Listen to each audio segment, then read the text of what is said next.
Wala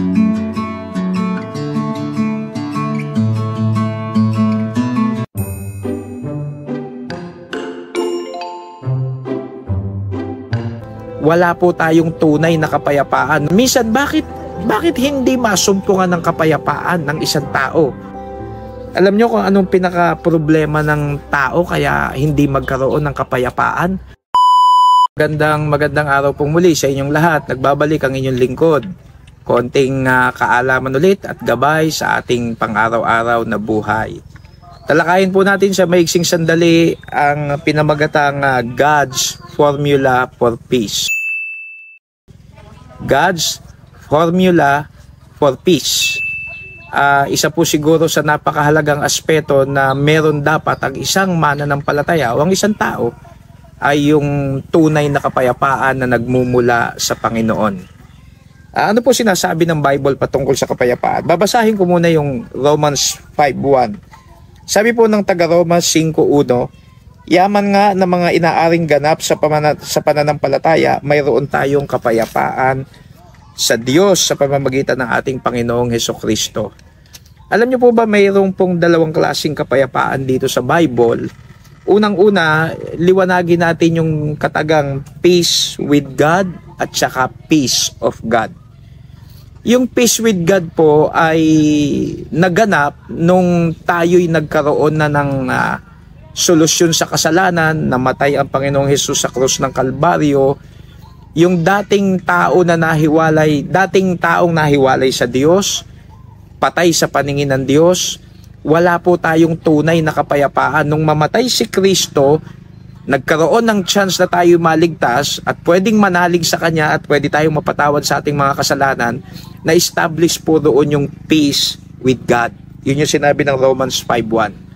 Sabi ng Romans 5:1, we have peace with God through our Lord Jesus Christ. Yun po yung peace with God.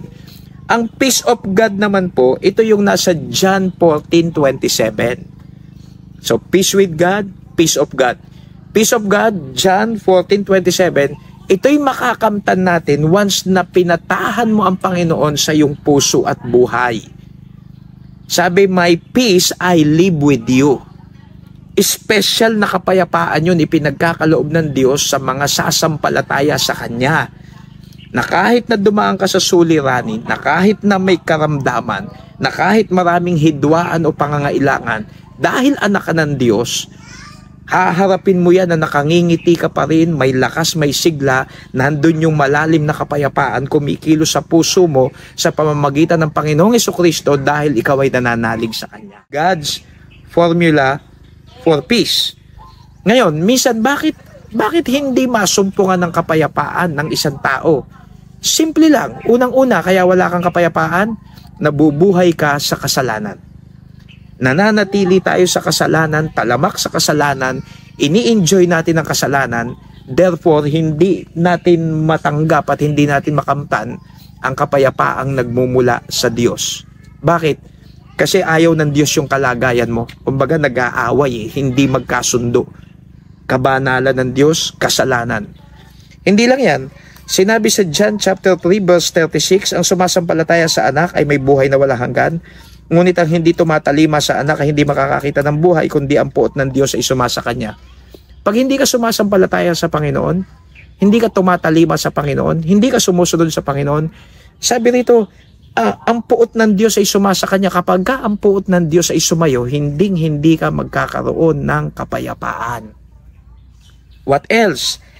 So hindi lang kasalanan, hindi lang yung pagsuway, walang pananampalataya, kasama po na sangkap para tayo magkaroon ng tunay na kapayapaan ay yung meron tayo ng salita ng Diyos. Kapag meron kang salita ng Diyos sa buhay mo, binabasa mo to, pinanghahawakan mo to, sabi sa Psalms 119:165, Psalms 119:165, ito pong salita ng Diyos nagbibigay ng kapayapaan sa isang tao. Kasi salita ng Diyos to Pag meron ka ng salita ng Diyos, nakakausap ka ng Diyos at nakikita mo yung mga panuntunan niya at nasusunod mo na isa sa buhay mo. Alam niyo kung anong pinaka-problema ng tao kaya hindi magkaroon ng kapayapaan? Ito lang, simple. The real war in which men are engaged is a war of rebellion against God. Kasi ang daming tao pasaway sa Diyos, rebelde sa Diyos, malayo sa Diyos, kinukutya ang Diyos, pinagtatawanan ng Diyos, samantalang yung Diyos na yan na binabaliwala nyo, siya ang pinagmumulan ng tunay at malalim na kapayapaan. Kaya nga po sa Isaiah 9:6, Jesus Christ has designated as the Prince of Peace. Yung pagmumulan ng kapayapaan, ayaw nyo sa Kanya, hindi kayo magkakaroon ng kapayapaan. So sa ating mananampalataya, makakatulog tayo ng mahimbing, masaya, nakangiti, malalim ang kapayapaan, hindi pa imbabaw, hindi pang labas, kasi tumatahan sa atin ang Panginoon. At yung tumatahan na yon, He is the Prince of Peace. So muli, hanggang dito na lamang ako. Ito po ang inyong lingkod, ang Pekeng Kano.